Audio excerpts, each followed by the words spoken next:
Assalamualaikum warahmatullahi wabarakatuh. Perkenalkan, nama saya Ahmad Rizal Effendi dari kelas 2C dengan nomor NPM 19.03.02.0135.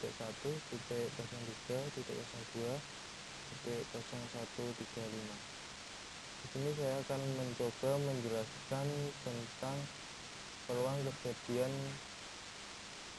saling bebas, kemudian peluang kejadian bersyarat, kemudian peluang kejadian saling bergantung. Untuk yang pertama yaitu peluang kejadian saling bebas. Pengertiannya yaitu peluang kejadian yang independen atau saling bebas, yaitu dua kejadian dikatakan saling bebas apabila peluang kejadian pertama tidak dipengaruhi oleh kejadian kedua, dan sebaliknya peluang kejadian kedua juga tidak dipengaruhi oleh kejadian pertama. Jika A dan B adalah dua kejadian dalam suatu percobaan, maka A dan B saling bebas apabila PA irisan B sama dengan PA kali PB. Jadi rumusnya PA dan B sama dengan PA irisan B sama dengan PA dikali dengan PB.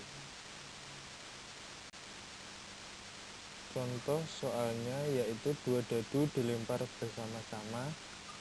Tentukan peluang mata dadu pertama kurang dari 3 dan mata dadu kedua lebih dari 3.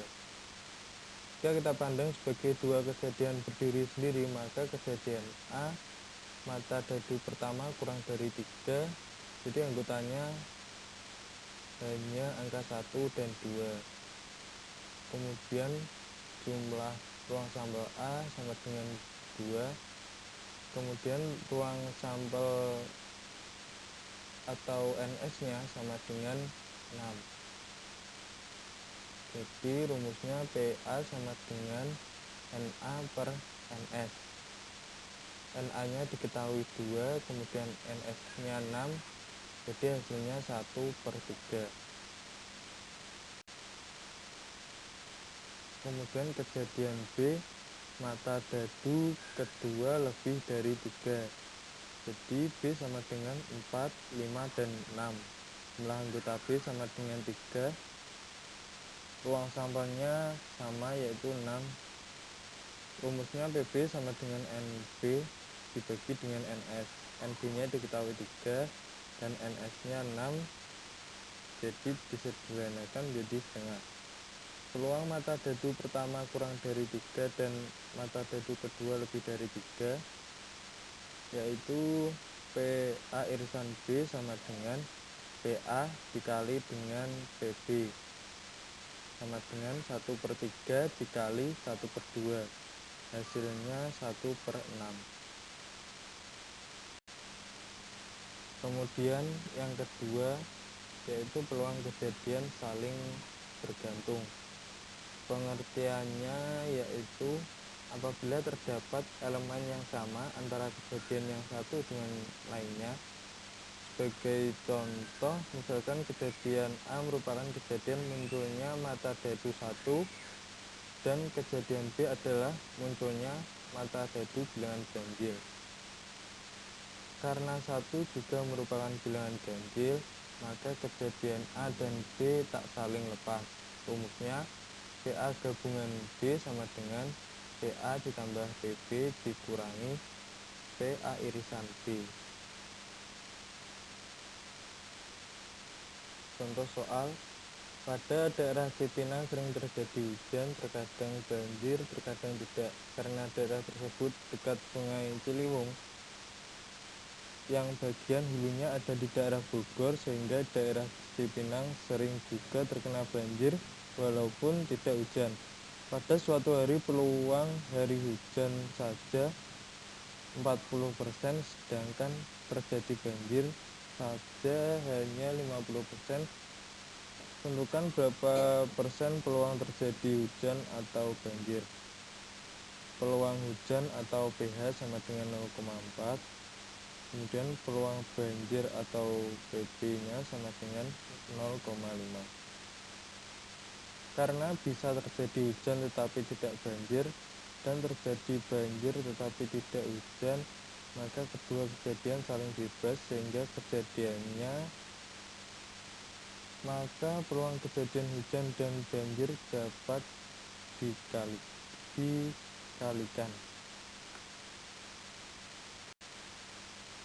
Yang pertama, kita cari pH irisan B sama dengan PA dikali dengan PB. PA-nya tadi diketahui 0,4, PB-nya diketahui 0,5, dikalikan hasilnya sama dengan 0,2. Kemudian selanjutnya kita cari pH gabungan B sama dengan pH plus PB dikurangi pH irisan B sama dengan 0,4 ditambah 0,5 dikurangi 0,2, hasilnya 0,7, sehingga terjadinya hujan atau banjir adalah 70%.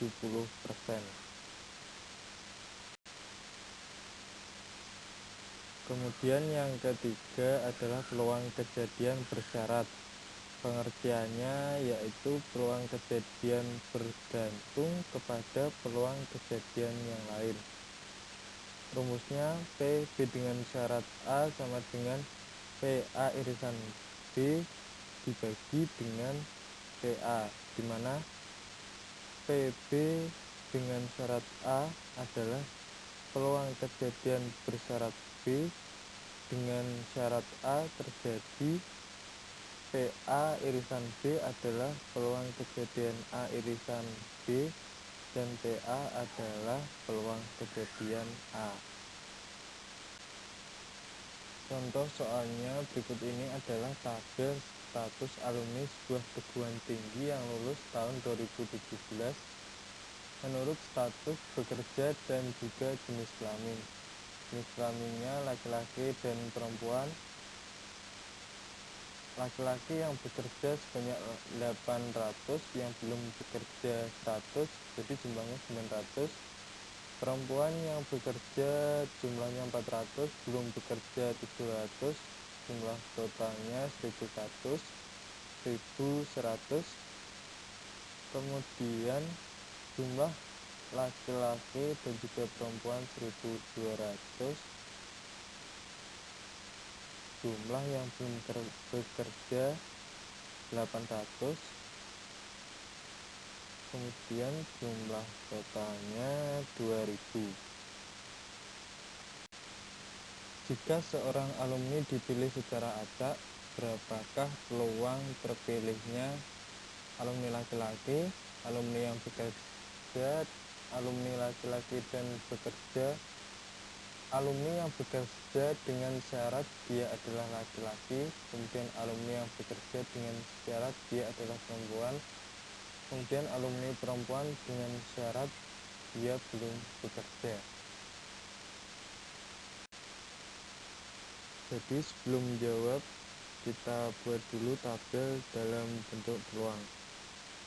Untuk laki-laki yang sudah bekerja peluangnya 0,4, yang belum bekerja 0,05, jumlahnya 0,45. Untuk perempuan yang bekerja peluangnya 0,2, yang belum bekerja 0,35, jumlahnya 0,55. Untuk jumlah keseluruhan B1 yaitu 0,6, B2 0,4, dan B-nya sama dengan 1. Untuk peluang terpilihnya alumni laki-laki yaitu PA1 sama dengan 0,45. Kemudian peluang terpilih alumni yang bekerja PB1 sama dengan 0,6. Kemudian peluang terpilih alumni laki-laki dan bekerja yaitu PA1 irisan B1 sama dengan 0,4. Kemudian peluang terpilihnya alumni yang bekerja dengan syarat dia adalah laki-laki yaitu PB1 dengan syarat A1 sama dengan PA1 irisan B1 dibagi dengan PA1 sama dengan 0,4 dibagi 0,45 hasilnya 0,889.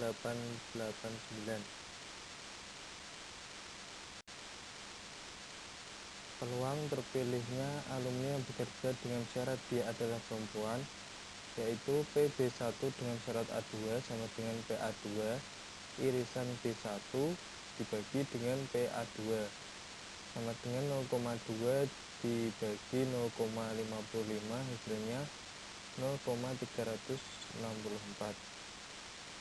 Kemudian peluang terpilihnya alumni perempuan dengan syarat dia belum bekerja, PA2 dengan syarat B2 sama dengan PA2 irisan B2 dibagi dengan PP2 sama dengan 0,35 dibagi dengan 0,4 hasilnya 0,875.